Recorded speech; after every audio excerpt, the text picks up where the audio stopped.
मतमोजणीसाठी जिल्ह्यातील यंत्रणा सज्ज. ठाणे जिल्ह्यातील 18 मतदारसंघामध्ये 20 नोव्हेंबर रोजी मतदान पार पडले असून मतदान यंत्रे स्ट्रॉंग रूममध्ये कडेकोट बंदोबस्तात ठेवण्यात आली आहे. शनिवार 23 नोव्हेंबर रोजी मतमोजणी होणार आहे. यासाठी प्रशासनाने जय्यत तयारी केली आहे. उमेदवारांची ही मतमोजणी कक्षात प्रत्येकी 22 पोलिंग एजंट नेमण्यासाठी लगबग सुरू झाली आहे.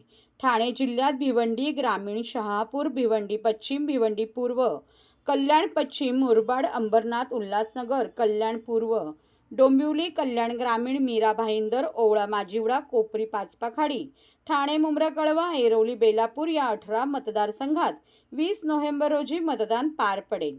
या निवडणुकीचा निकाल 23 नोव्हेंबर रोजी लागणार असल्याने मतमोजणीसाठी प्रशासनाने निवडणूक निरीक्षक नेमले असून कामाची लगबग सुरू झाली आहे.